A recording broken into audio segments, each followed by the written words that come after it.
Bonjour la team et bienvenue sur cette nouvelle vidéo. Aujourd'hui, on va parler de la connaissance de soi. Et comme on avait parlé sur la précédente vidéo où on a introduit le développement personnel, on a parlé de ces différents aspects. Et aujourd'hui, on va attaquer l'une de ces aspects, le premier qu'on appelle la connaissance de soi. Parce qu'avant toute chose, d'abord, il faut se connaître, il faut savoir qui on est, quels sont nos désirs, nos comportements, nos émotions, nos qualités et aussi plein d'autres choses. Et sur cette partie, on va essayer de subdiviser en 5 étapes. Et sur ça, on va entamer sur la première étape. Allez, let's go, c'est parti.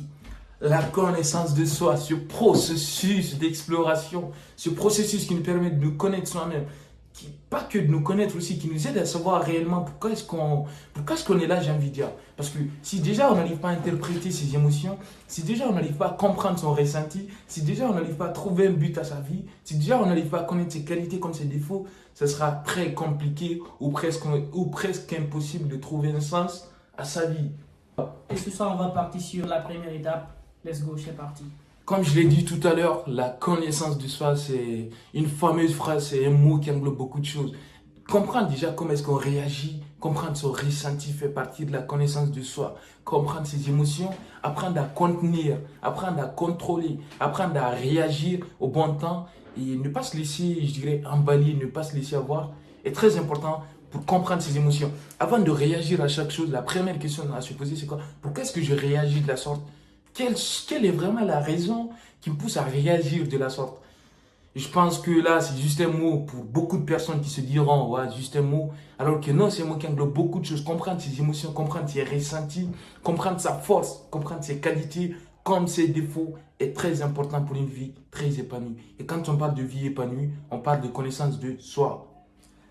Et ça, c'est la compréhension de ces émotions, c'est essentiel parce que on ressent tous quelque chose. On a des émotions sur chaque chose qu'on fait en fait dans la vie, sur chaque chose, sur nos projets, nos ambitions, sur le monde qui nous entoure, sur les personnes qu'on fréquente ou plein d'autres choses en fait. On a ces émotions et si on n'arrive pas à comprendre nos émotions, à bien définir nos émotions, à bien détailler nos émotions, on ne pourra pas d'abord se comprendre nous-mêmes et comprendre les personnes ou le monde en face de nous. Exactement.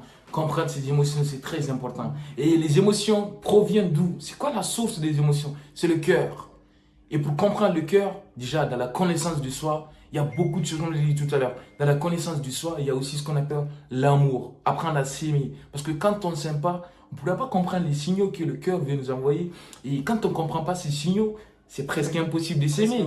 Presque impossible de s'aimer. Pareil, c'est presque impossible. Exactement, c'est ça. Presque impossible de s'aimer. Donc, pour comprendre ces signaux, pour apprendre à interpréter ces signaux, pour apprendre à savoir les démystifier, il faut apprendre à s'aimer. Il faut apprendre à aimer son corps. Il faut apprendre à aimer sa vie, apprendre à aimer son âme, apprendre à aimer tout ce qui englobe notre vie, en fait, j'ai envie de dire, en grosso modo. Après avoir parlé de la connaissance de ses émotions, et la partie 2, on va parler de la connaissance de ses valeurs et de ses atouts. Et sur ça, on va parler de ses valeurs. C'est quoi les valeurs personnelles en fait? Les valeurs d'un être humain en fait. C'est la première des choses d'abord, il faut savoir dans quelle communauté, dans quel monde que tu vis, ton entourage, quelles valeurs que tu as envie de donner, tes motivations, tes envies, ta manière d'être, ta manière de comporter envers les autres, ta manière de voir le monde en face de toi. Et c'est à travers tout ça que tu vas énumérer des valeurs que tu veux donner et des valeurs que tu veux transmettre et que tu veux montrer aux autres qui étaient une personne de valeur en fait. Parce qu'on ne peut pas parler du développement personnel, on ne va pas parler de ces différents aspects sans oublier aussi cet aspect-là aussi de ces valeurs.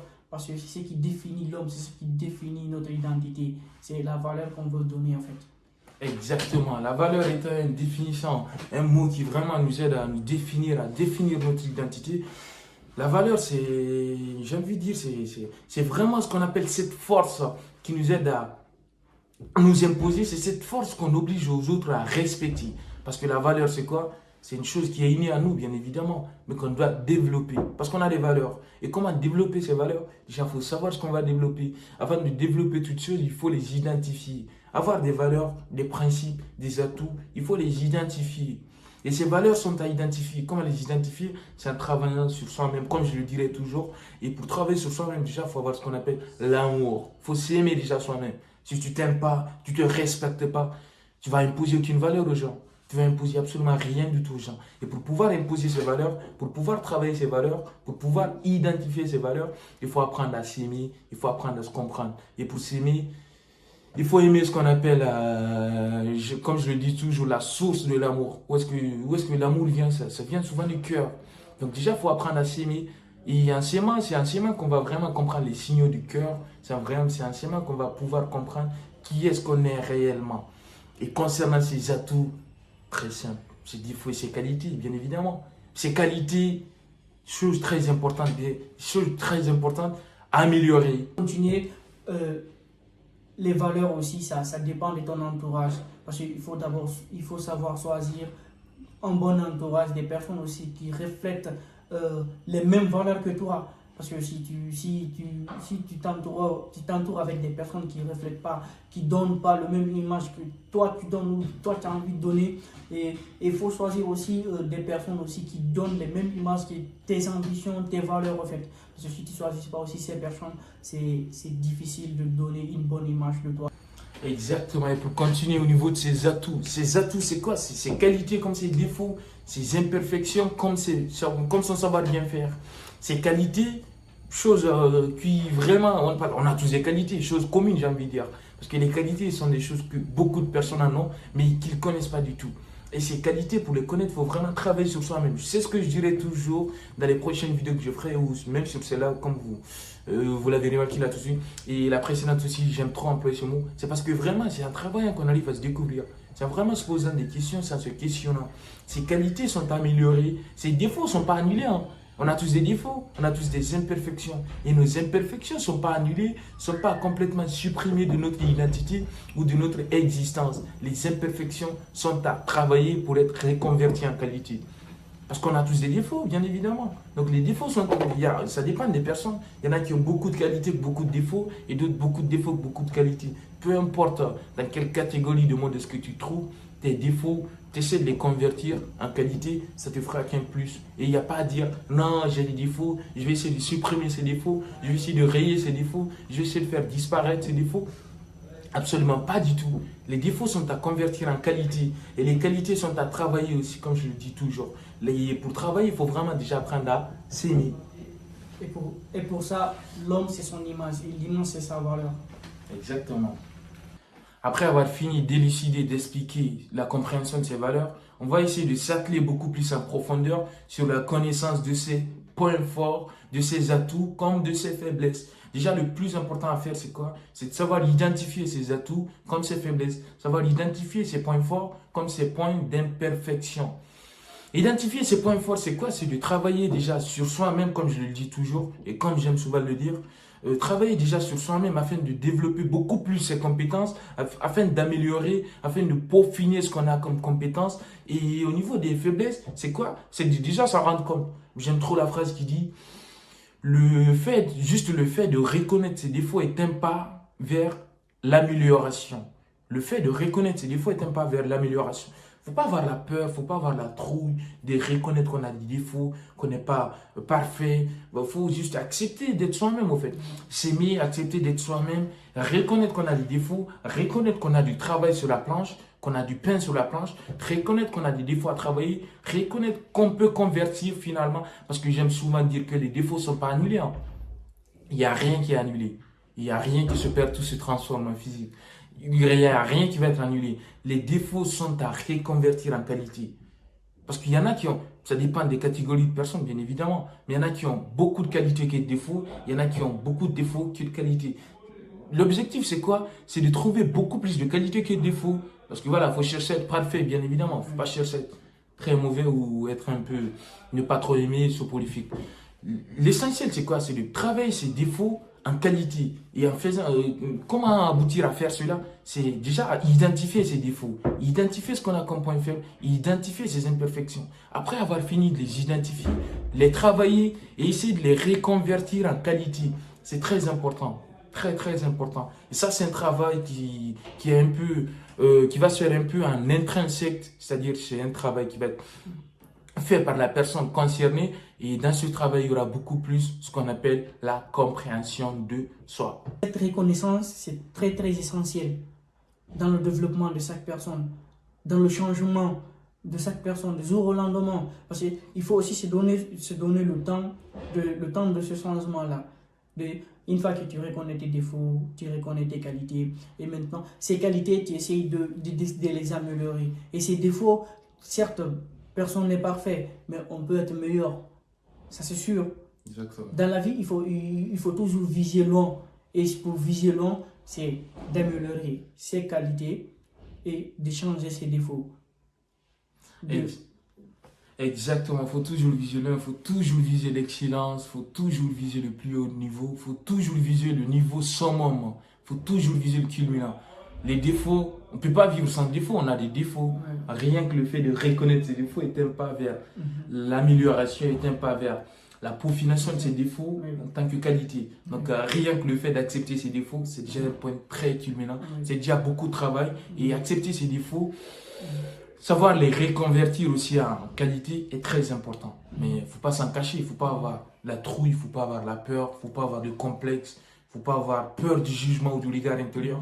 On a des défauts, on a des imperfections. Et le travail, c'est quoi? C'est de les reconvertir en qualité. Et tu vois, il y a plusieurs personnes, ils ont mis des projets en place, ils ont mis plein de trucs sur place pour aller de l'avant. Ils n'ont pas réussi, en fait, dans leur projet. Ou bien ils n'ont pas allé jusqu'au bout. Et c'est parce qu'ils ne se sont pas posé la question, quels sont les défauts que j'ai pu commettre? Est-ce que mes défauts ont impacté mes projets? Est-ce que c'est au niveau de mes qualités que je n'ai pas pu améliorer ou je n'ai pas pu mettre en place pour que mes projets partent de l'avant?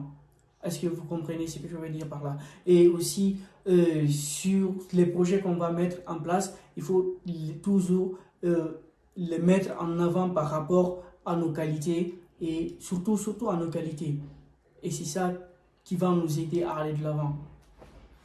Exactement, avoir confiance en soi dans les projets qu'on va lancer, dans chaque chose qu'on fait, dans chaque chose qu'on va faire, avoir confiance en soi, avoir foi. Déjà, quand tu élabores un projet, tu dois être la première personne qui doit être sûre de l'aboutissement de ce projet. Tu ne dois pas être le dernier à vraiment penser l'optimisme de ce projet. C'est plutôt à toi d'être confiant et de savoir vendre ce projet aux gens qui n'ont pas la notion de ce projet, aux gens qui n'ont pas du tout connaissance de ce projet. Donc oui, améliorer ses défauts en qualité, c'est très important pour une vie épanouie. Oui, on ne peut pas vivre sans défauts, on a tous des défauts aussi, on peut le reconnaître. Et le but, c'est de trouver beaucoup plus de qualité que de défauts. Je le dirai toujours. Ce n'est pas pour être condescendant, c'est sans aucune condescendance. Mais il faut toujours viser le parfait, il faut toujours viser être la meilleure personne irréprochable possible. Et là, on va parler de la compréhension de ses habitudes et de ses comportements. Parce qu'il faut savoir comprendre ses habitudes et comprendre ses comportements. Parce que c'est l'ensemble de ces habitudes que tu fais au jour au lendemain qui définit ta personne en fait, qui définit tes attitudes, qui définit ton entourage, qui définit la manière dont les autres te voient. Il faut comprendre la manière dont tu es et donner une bonne image de toi. Comme on a parlé au niveau de ses valeurs. Parce que ces valeurs, ça dépend aussi de tes habitudes, de ce que tu fais, de la manière dont tu te comportes envers les autres, de la manière dont tu vois le monde, de la manière dont tu te planifies en général en fait. Exactement, comprendre ses habitudes, travailler sa positivité. J'aime souvent le dire, travailler sa positivité, maintenir un esprit qui est vraiment optimiste. Et j'aime trop la positive attitude, un mot très puissant, un mot procureur d'énergie positive, un mot procureur de sensation d'optimisme. Travailler sa positive attitude, avoir toujours un optimisme. Ne jamais être pessimiste, ne jamais voir les choses.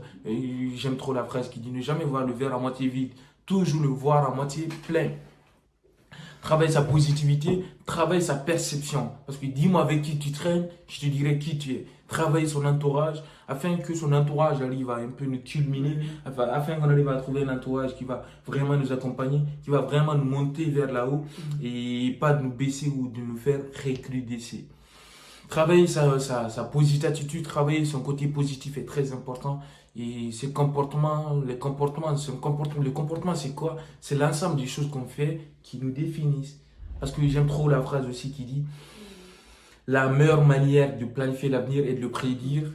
Et la plupart du résultat qu'on arrive à obtenir est vraiment le fruit de ce qu'on arrive à penser. La plupart des imaginations qu'on se procure, la plupart des idées qui nous traversent la tête sont les résultats de ce qu'on arrive à vivre, de ce qu'on arrive à surmonter, de ce qu'on arrive à rencontrer tout au long de notre vie et de ce qu'on rencontrera. Travailler son côté positif, très important. La fameuse phrase qui dit la positive attitude est un mot très important, franchement. La positive attitude, adopter toujours une posture positive, avoir toujours confiance en soi, avoir toujours foi en ses projets, avoir toujours l'envie de progresser, avoir toujours l'acceptation de soi. Parce que j'aime trop la phrase qui dit le résultat qui nous arrive maintenant est l'ensemble des pensées qu'on procure pendant la journée. C'est-à-dire, si vraiment tu vois que ta vie est un peu misérable, ta vie n'est pas tellement épanouie, c'est que c'est parce que il y a quelque part un côté du manque de confiance en soi. Il y a quelque part un côté des pensées négatives. Par jour, juste à titre explicatif, par jour, si je ne me trompe pas, 60 000 idées nous traversent le cerveau tous les jours. 60 000 idées. Et devinez quoi? 80% de ces idées sont les mêmes qu'hier. Donc si vraiment tu arrives à penser le positif aujourd'hui et que demain tu continues à penser le positif, puis le lendemain tu continues à penser le positif, au fil du temps, tu seras positif et tu finiras par rester dans l'optique positive. Donc si vraiment tu restes à trop penser négatif et que tout le temps tu vois le mal partout, tu ne vois pas le verre à moitié rempli, tu le vois plutôt à moitié vide, ça va être très compliqué. Et cette chaîne est élaborée pour ça, pour vous accompagner, pour vous aider à travailler votre côté positif. Donc le comportement c'est quoi? C'est l'ensemble des choses qu'on fait qui nous définissent. La positivité c'est quoi? C'est cette force, parce que moi je considère cela comme une force bien évidemment. Bien sûr, oui. Penser positivement c'est une force. C'est une force. C'est cette force, ce pouvoir qu'on a en nous et qu'on impose à notre cerveau de percevoir. C'est ça qu'on appelle la positivité. La négativité, c'est quoi? C'est cette faiblesse de se laisser faire.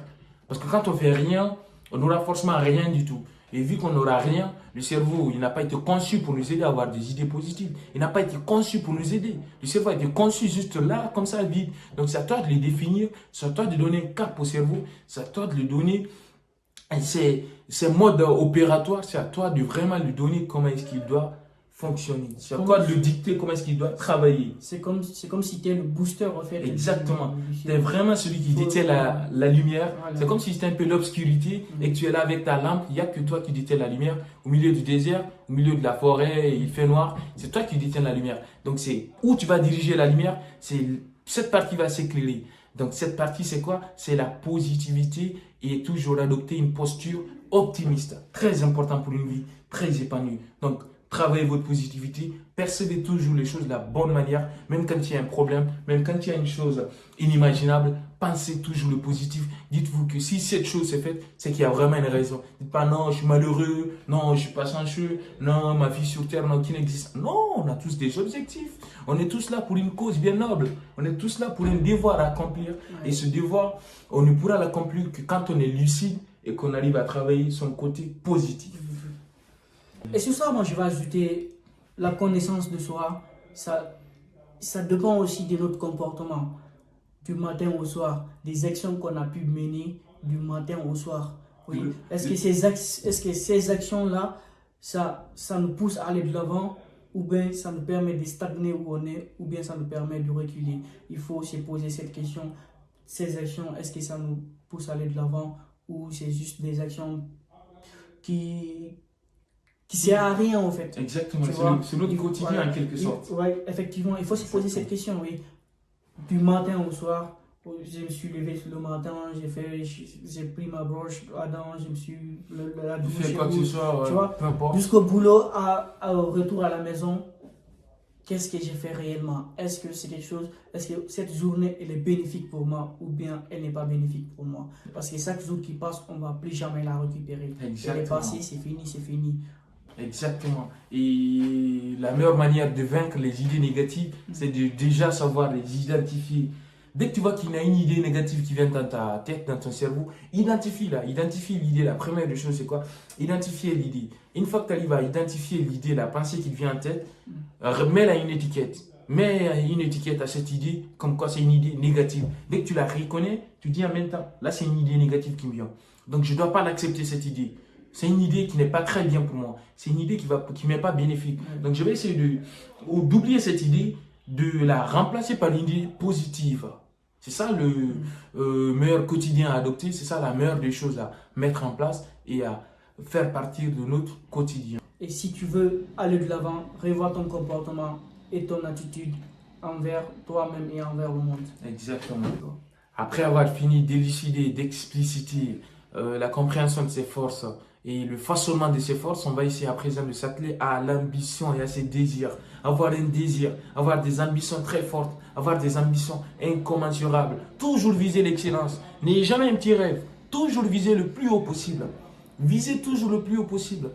Sans viser le plus haut possible qu'on finit par plus éventuellement, je dis bien, obtenir la moitié. Et ça, c'est éventuellement. Tu peux viser le plus haut possible et finir avec le plus haut possible. C'est possible, c'est faisable. Il y en a qui l'ont fait et ça continue toujours à être fait. Donc, toujours viser le plus haut possible. Déjà, avoir des ambitions. Et dans ces ambitions, les clarifier, les définir. Définir ces ambitions, clarifier ses ambitions, savoir réellement dans quoi est-ce qu'on veut se lancer est très important pour une vie très épanouie et pour chaque début à chaque chose.